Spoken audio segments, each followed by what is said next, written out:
سلام كما يتصنحوا تافتواتن كبراتن تخطاتلتي ددبي تي في مساعد زدالنا لكم حاصرتن واناون زيناتات زينا لكم قريبنا لنا كتكتاتلنا عدمنايو بكندي ارستنت بتاتهم كنفلم تمزابلت معراب تግራይ ህዝባው ሰልፊ አካይዶም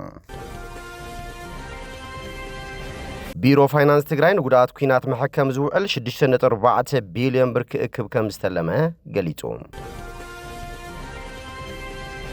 ኤርትራ ገማግም ባህራን ለአላው መሰላታን ዘይጋሃስ ሙኻኑ አፍሊጣ ሁብራት ኢማራት አረብ አባል ዘለትሉ ዘተ ሰላም ሱዳን አድላይ ሙኻኑ አዛዝ ሰራዊት ሱዳን ጀነራል አልቡርሃን ገሊጾም ናብ ዝርዝሩ ሰይርና ለና ምስለታው ዜናታት ቢኒያም ሐደሽ ሰናይ ምክትታል ተመዛበልት ምዕራብ ትግራይ ህዝባዊ ሰልፊ አካይዶም አብ ሀገረ ሱዳን ኡምራ ኩባ ዘዕቆብ ተጋሩ ምን ካይረድ የትካል ምግባ ዓለም ተቃውሞም ሰልፊ ከካይዱ ኢሎም ዘለውም ትካል ምግባ ዓለም WFP ንሓደ ተማዛባሊ ወርሓው ዝዕድሎ ዝነበረ 7 ኪሎ ሓገዝ መሸላ ብፍርቂ ከም ዝነከየ ተሓቢሩሎም ብተወሳኺ ብሱዳን ጅኒ 14,000 ወይ ድማ 4 ኣሜሪካን ዶላር ንምዕዳል ዝወፀ ትልሚ ሰፊሕ ቁጣዕ ኣበጊሶም ብሰንክ ሕፅረት ሰብኣዊ ሓገዝ ኣብ ስቃይ ዝርከብ ህዝቢ ስደት ይኣኽለና ክብልውን ድምፁ ኣስሚዑሎም ብጥሜት ከይተወዳእና ብፅሑልና 5 ዓመት ኣብ ፀገም ሓሊፍና ሕጂ ዝባሰ ከይንውዳእ ቀልጢፍኩም መፍትሒ ግብሩልና ክብልውን ብመረረት ገሊጾም WFP ንስደተኛታት ብውልቀ ነጋዶ ቢሉ ንምዕዳል ዝጀመሮ ምንቅስቃስ ካብ ዝሓመቐ ናብ ዝኸፈ ኩነታት ክቃልዑ ከም ዝገብሮም ዝገለጹ እቶም ተመዛበልቲ መራሕቲ ትግራይ ብቕልጡፍ ናብ መረበቶም ንኽምልስዎም ጻውዒ ተቕሪቦም ደስታ ባህል ካብ ሑመራ ተፈናቂለ ሕጂ 5 ዓመት ይቕመጥ ኣለኹ ሕጂ ግና ንቆልዓ ይኹን ንሰበይቲ መሸገር መፅኡ ባጀትና የለን ተባሂልና ሕክምና ውን የለን እኹል ተባሂሉ ብጥሜት ንጽበለና ሕጂ ዓለም ይፍለጠና ንሕና ህዝቢና ተጋሪና ህዝቢ ተሰዲድናና መንግስቲ ሰደና ጽቢዕና እዩ ሕጂ ግና ምግቢ ተዘየለን ሞት ኣለና ናሞትና ንርከብ ንዓመምና ንርከብ ሰሪሕና ዘይንኽእል ወይና ዘይነምልጥና ማ ህዝቢ ይርዳእና ዓለማት ይረአያና ስጋ ሕጂ በሊዕና ኢና ከም ዘይሕደር የለ ሓዲርና ኢና ሕጂ ግና ዓለም ትረአየና نحنا فطراتنا فطر سلاسينا عالم يرأينا نولنا والآن سويتنا وزيت زرقحنا ننزارب لنا ردنا زي تجكن عالم لكم يخم ردنا عالم خبرة عالم يرأينا يسمعنا نولنا بتحتنا كلنا أسقوا نولنا بتحت الجوهر ردنا نولنا إبراهيم أحمد من تايتايني لما عاد أغمت موت سلام وسلف وجهنا تأمينا تقمنا دبل وسنة وسنة تكلا يخونن الذي يتخاخل سميته يرقف هزونا هذا صرنا تعملتنا عبدي بتميته نموت يتخاخل هل تقمنا تعم تقم لنا بحكمنا الحسرة ماله سمي أنا حقص في البيت بان نزل له هو بيتا أمر خوايو نالو معك سهو نزلنا مركع يوم هذا حالة كده نتقنس مسئنا هذون جن 50% تخوين من اللي بلو كنت ما تقولي فينا قيمة نودا إلنا سأكودنا إلى تمالي بقي تمالي سوينا موتنا بمرحلة بتي الحمام بدون ما هو عبدتهم دي أسمعوا أستخاخلوا من عمدوي ندلينا عاوزي حالفون هاي من جسد رايون ليترديو يعلن تحتين له بدون ما حد خملت تمربطوا نحسن أرض لنا نحن قيمة بشجرين بحمامن نموت لنا حتى لنا أنا شوي لمنا عمش عمت منو أبشكر نانينا إذا عملنا ذنقتنا كنود عنا لنا بطنية بيجي عالم يسمعنا ويعدنا ملوسنا ويرد رجعنا ቢሮ ፋይናንስ ትግራይ ንጉዳት ኩናት መሐከም ዝውዕል 6.4 ቢሊዮን ብር ክእክብ ከም ዝተለመ ገሊጾም እቲ ቢሮ ነዚ ገለጸን መሐከም ጉዳት ኩናትን ካልኦት ክልላዊ መደባትን እቶት ንምትኻብ ዓሊሙ ኣብዘተየሉ ዋንዮም እቲ እቶት ካብ ዝተፈላለዩ ኣካላት ሕብረተሰብን ዝእከብ ኮይኖም ኣብ 28 ከተማታት ትግራይ ካብ ጨረታ ሊዝ መሬት ላሊ 1.9 ቢሊዮን ብር ኣብ ሸቐጣትን ግልጋሎታትን ወሰኽ ዋጋ ብምግባር ላሊ 1.1 ቢሊዮን ብር ካብ መሸጣ መሰቦ ሲሚንቶ ልዕሊ 1.9 ቢልዮን ብር ከምኡውን ካብ መንግስታውን ውልቃውን ባንክታት ማይክሮፋይናንስ አክሲዮናት ኢንሹራንስ ሆቴላትን ካልኦት ትካላት ፋይናንስን ልምዓትን ብወፍያን ልቕሓን ልዕሊ 1.3 ቢልዮን ብር ኣታውን ምእካብ ትልሚ ከም ዝተተሓዘም ሓላፊት ቢሮ ፋይናንስን ምትሕባር ሓፍትን ትግራይ ዶክተር ምሕረት በየነ ገሊጸን ጉዳት ኩናት ግቡእ ሕክምና ክረኽቡ ሕብረተሰብን ኣብ ዝተፈላለዩ ስርዓት ንግዲ ዝተዋፈሩ ትካላትን ግቡኦም ክፍጽሙ ብምጽዋዕ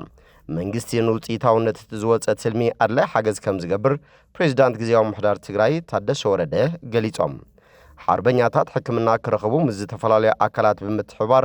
ብዙሕ ጻዕርና ተገበረ ምምጹ ብምሕባር ነንባዕልና ተሓጋጊዝና ጸገም ጉዳኣትና ክንፈትሐለና ክብሉ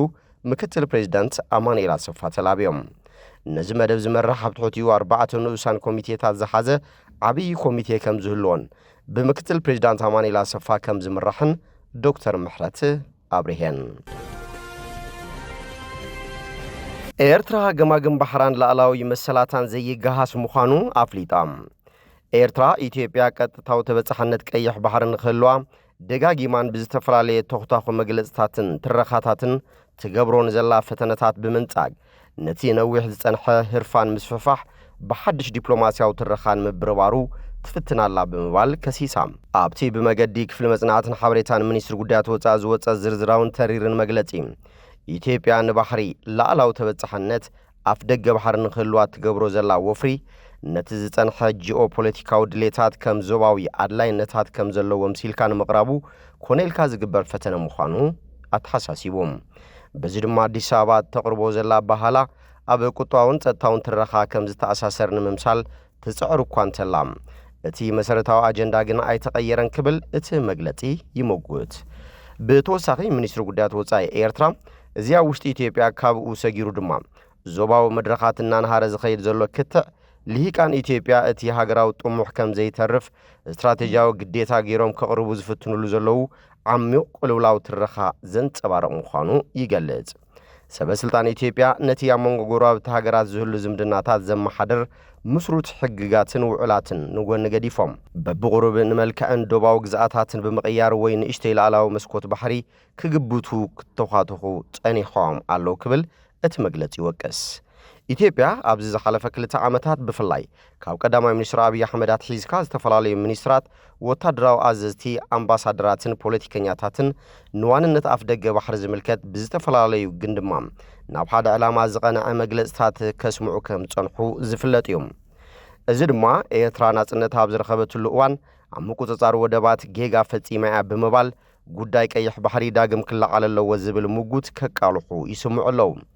እዚ መግለጽታት ኢትዮጵያ ካብ ተጠቃምነት ናብ ዋንነት ካብ ሓሊፉን ወታደራዊ ህላወ ክሳብ ምውሓስ ናብ ዝብል ከዓቢ ክርአ ዝጸንሐ እዩ ነዚ ብወገን ኢትዮጵያ ክበሃል ዝጸንሐ መግለጽታት ብጥቕልሉ ምላሽ ዝሃበ እዚ እዋናዊ መግለጺ ኤርትራ ከም ኢትዮጵያ ዝኣመሰላ ብመሬት ዝተኸበባ ሃገራት ኣብ ጎረባብቲ ሃገራት ዝርከባ ወደባት ተጠቃምነት ክህልወን ዝፈቅድ ኣህጉራዊ ሕጊ ብምዝኻር እዚ ግን ብዘተን ስምምዕን ክልቲአን ሃገራት ተፈጻምነት ዝህልዎ ምዃኑ ኣስሚሩሎም እዚ ኮይኑ ግን እዚ መሰላት እዚ ኣብ ልዕሊ ገማግም ባሕሪ ካልእ ሃገር ላዕላውነት ወይ ቋሚ ናይ ምቁጽጻር ስልጣን ዝህቡ ከም ዘይኮነ ኣስሚሩሎም መትከላት ግዚያዊ ሓድነት ኣብ ዝርብ ዝኣቱ ኣይኮነን ዝበለት መግለጺ ነዚ መትከላት እዚ ንምትርጓምን ንምጥምዛዝን ዝግበር ዝኾነ ይኹን ፈተነ ብቐጥታ ላዕላውነት ምትንካፍ ምዃኑ ኣስፊሮም بمسرت وعل حق بحر حبرات حجرات UN كلوز بمريز تخبب حجرات تتكامنت بحري كلون مسليه بيوم إذا مسل زجن مستوى متحلل فيتن حجرات بزجبر سماعات ترايز تكبر مخانو يفلت مجلس منيستر قدات وصاي إرترابط وساقي نتوم إثيوبيا طلباتان من مخناي تتكامل لهم تقنت إلهم استمرتوا تاريخ أو ترجمات أقولهم إيرترا نتياب كل تشان كل تنقواز راب فرنجي بكومشن دوب إيرترا إثيوبيا زتوهاب وسانن أهجراو حقن بمتحاس أو وسط مريت إيرترا نعصر شو منطقة عامتها الزنبرا وتدراو هلا وتقيسون زي يكون النتزجن أبز الرخاء تجوسيو كم زحلفن بمزخر نتحجز اللي على زلو قداء أفدق بحري مغزل تاناي تحقاو سرعاتات أبز تعمك أوان تراي كتكملونا مدلاي قدم خانوون أغميتهم كنيو حقاون تاريخاون سنة موجود إيرترا نتي منجسي إثيوبيا نتنا يبعلو قداي زوبا وملكة كتحزو يفتن مهلاو سخفتو بمقلاز نبحراو دليتاتو كم أكال سفيح أجندا ودت كرنا أفريقيا مقرب زي قبولن نسوغوني بموبال እዝሃ ቀነዚ ዕላማታት ካን ምጉልባብ ዝግበር ፈተነ ምዃኑ እቲ መግለጺ ብትር ነቒፉም ውህደት ኣብ ምጥሓስ ላዕላውነት ክነጻ ይኽእልን ዝበለት መግለጺ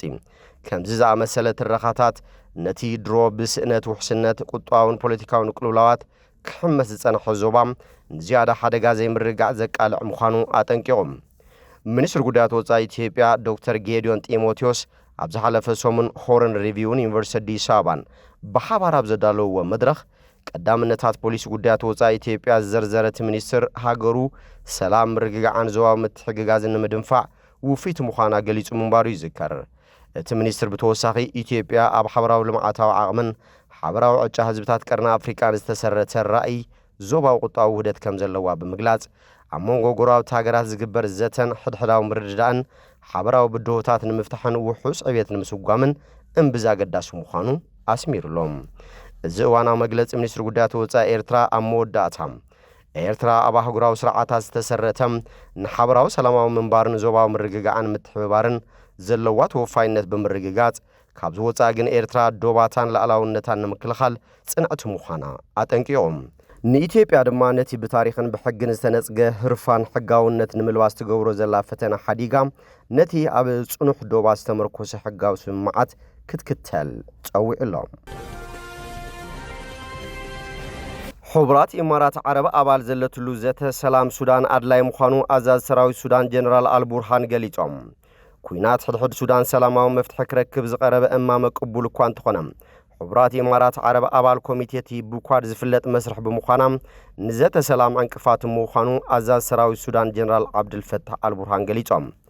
بسعودة عربنا أمريكان زدقف مدرخ زت تقصدو مبال نمكياد جبسي سعودة عرب حبرات عربي إمارات نزركبو كوميتي كواد كوينات دون مبال زقربو امامم باجندا درجه قبول مخان زبروه البرهان حبرات امارات عرب ابالت كوميتي مخانا مقصالا كم زي يقبلوا ابريهم حبرات امارات عرب ابالت كوميتي كوينا كتقصل بامخار بريزيدانت ترامب نغدات افريقيا ماساد بولوس لعل دليت بمهلاو زوقسو جنرال البرهان